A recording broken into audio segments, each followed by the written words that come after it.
உலகம் முழுவதும் ஆதாயப்படுத்திக் கொண்டாலும் தன்னைத்தான் கெடுத்து தன் ஜீவன் நஷ்டப்படுத்தினால் அவனுக்கு லாபம் என்ன என்று சொல்லப்படுகிறது. தேவனுக்கு பிரியமான அன்பு சகோதர சகோதரிகளே, இந்த உலகத்திலே நாம் ஓடுகிறோம், உழைக்கிறோம், பிழைக்கிறோம். எதற்காக? இந்த ஜீவன் நல்லா இருப்பதற்காக. இந்த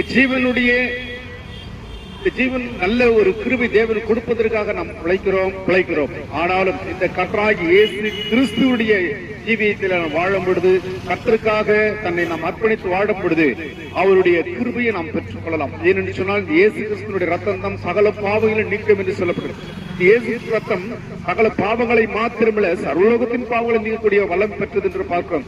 அவருடைய குமாரனாகிய இயேசு கிறிஸ்துவானவருடைய ரத்தத்தினால் நாம் கழுவப்பட வேண்டும். இங்கே வசித்து வருகிற அன்பு சகோதர சகோதரர்களே, இயேசு கிறிஸ்துவானவர் இன்றைக்கு ஒரு மெய்யான தேவனாய், ஒரு பரிசுத்தமுள்ள தேவனாய், ஒரு கிருபையுள்ள தேவனாய், ஒரு வல்லமுள்ள தேவனாய் இருக்கிறார்.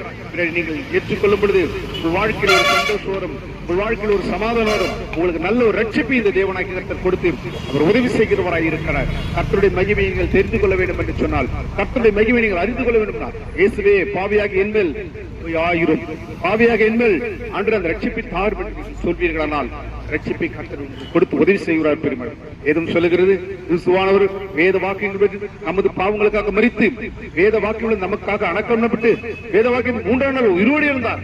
அப்படி அவர் உயிரோடு இருந்தது நீங்கள் விசுவாசி. நல்ல ஒரு ரட்சிப்பை, நல்ல ஒரு சமாதானத்தை கர்த்தராகிய ஆண்டவர் கொடுத்து உதவி செய்கிறார். இந்த ரட்சிப்பு இலவசமாய் தேவன் தருகிறார். உன் இருதயத்தில் உள்ள நல்ல இடத்தை உன் இருதயத்திலே ஆண்டவர் நினைக்கும் பொழுது எல்லாவது சமாதானம், எல்லாவது சந்தோஷம் தேவன் கற்றுக் கொடுத்து ரட்சிப்பையும் கற்றுக் கொடுத்து மோட்சத்திற்கு உன்னை தகுதிப்படுத்துவார். எந்த நிலைமையில் இருந்தாலும் கர்த்தராகிய இயேசு ஏற்றுக்கொண்டு அவருக்குள் ஜீவியுங்கள். உங்கள் வாழ்க்கை செழிப்பாக மாறும். கர்த்தர் இந்த இடத்தையும் ஆசீர்வதிப்பாராக.